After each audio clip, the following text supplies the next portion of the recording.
Madame, Monsieur, chers amis, bonjour.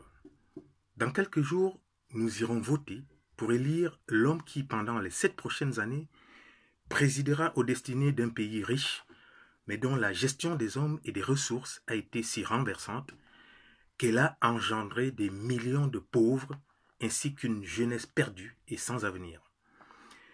Quelques prétendants au trône tels Cabral Libye, Maurice Kamto, Joshua Oshi, Garga Amanadi, Akere Mouna, etc. Leurs supporters surtout sont tous surexcités, convaincus que la victoire leur tend la main.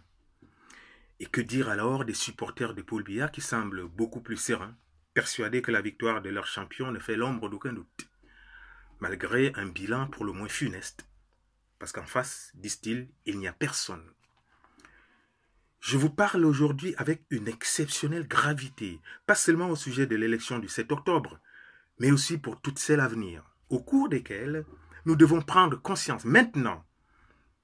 C'est à nous et à personne d'autre, à chaque fois, de changer le cours de notre histoire.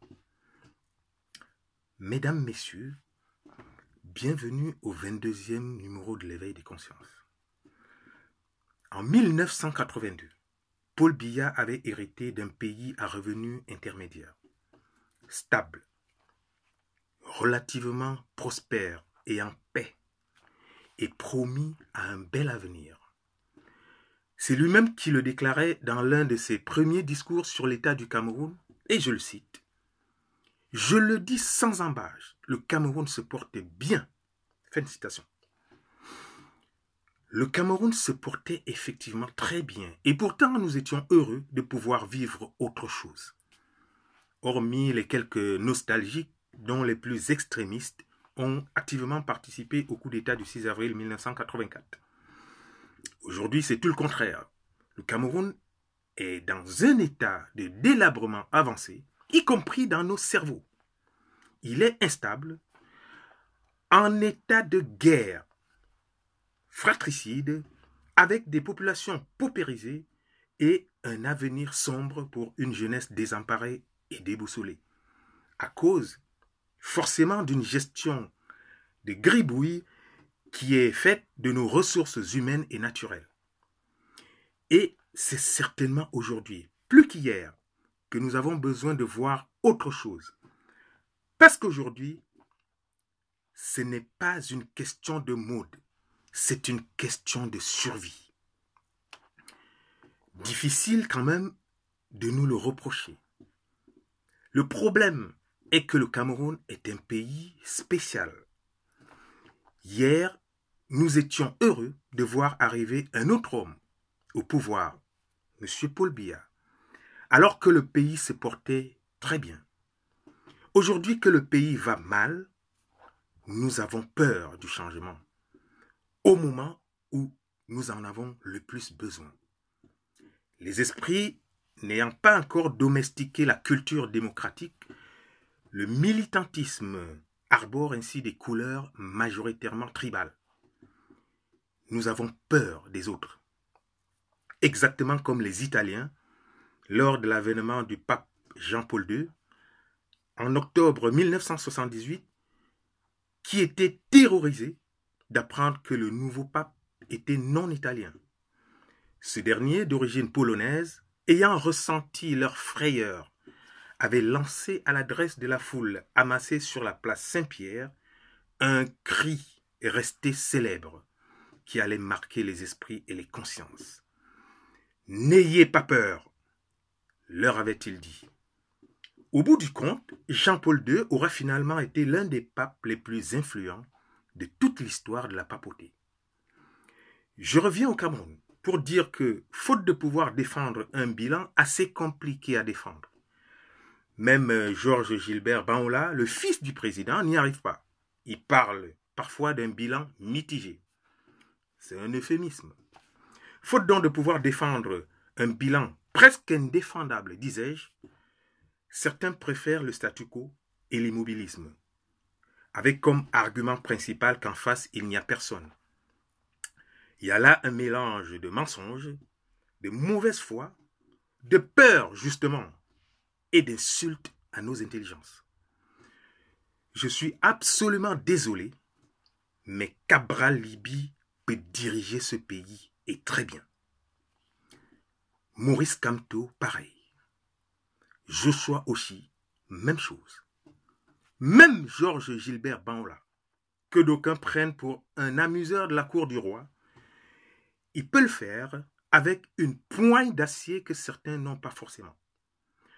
Je me demande même si ce n'est pas ce qu'il faut pour que ça marche dans notre pays. Ces personnalités ont chacune une vision du Cameroun, un projet de société. Elles connaissent le terrain. Elles savent ce que c'est que payer un loyer. Elles connaissent la souffrance des Camerounais parce qu'elles vivent avec nous au quotidien. Une souffrance dont Paul Biya est coupé depuis plus de 50 ans. Oui, toutes ces personnalités peuvent, peut-être même mieux que Paul Biya. Il leur suffit juste d'avoir l'intelligence de s'entourer des conseillers, des éminences grises, des experts, des technocrates, les meilleurs, susceptibles d'accompagner chacune au quotidien dans la mise en musique de son programme politique, de sa matérialisation sur le terrain et de son suivi. Le souci est que nous-mêmes sommes déjà un frein à cette émancipation. Nous n'arrivons pas à opérer une révolution, même par la voie qui nous est offerte légalement, celle des urnes. Même s'il ne gagne pas cette élection, Cabral Libye l'a déjà gagné sur certains aspects. Il a redonné aux Camerounais des raisons d'y croire encore. Et il a appelé à s'inscrire sur les listes électorales, habitude que nous avons abandonnée, oubliant que c'est là que ça se joue aussi. Les gens se sont inscrits, mais timidement, pas assez en tout cas, pour être en mesure de faire bouger les lignes. Et ça, c'est notre responsabilité.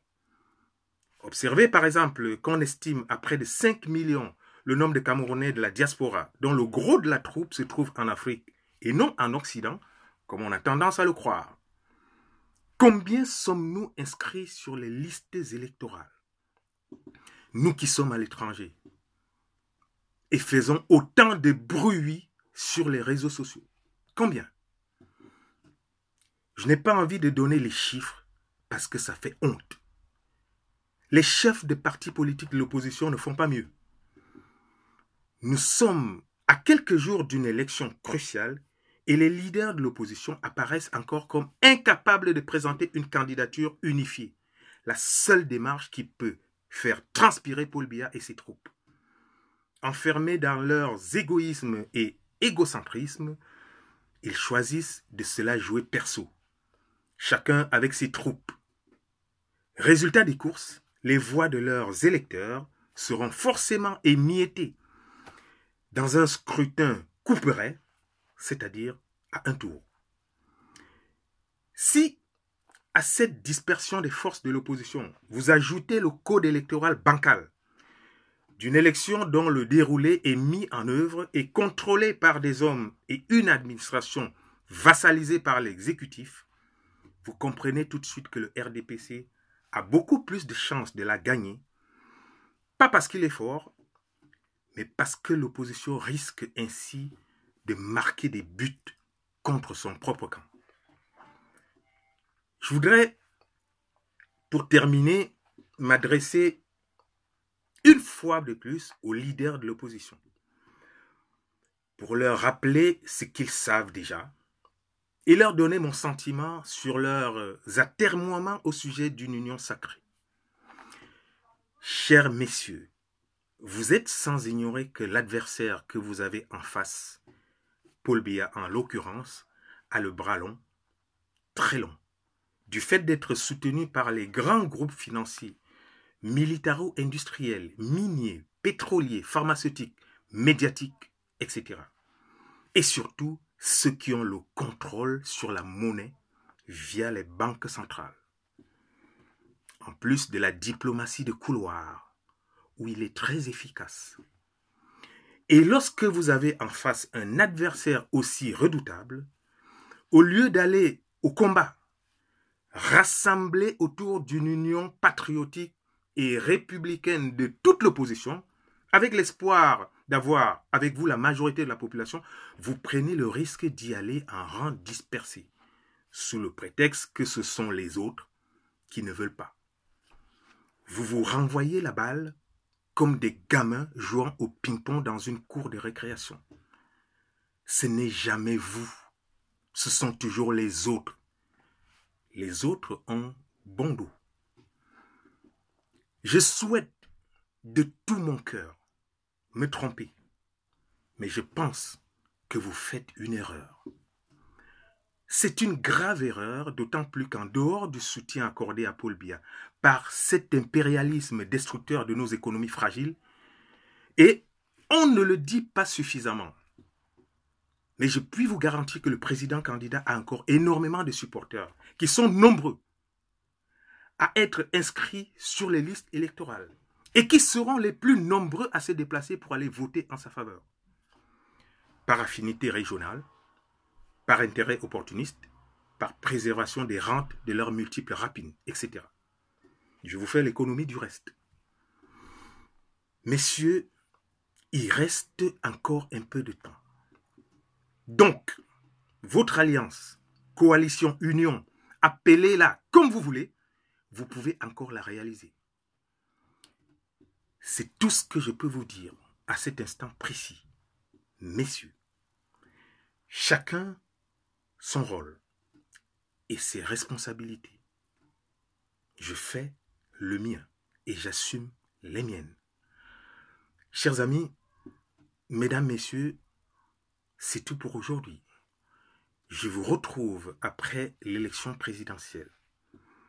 Nous allons certainement traverser une zone de grosse turbulence.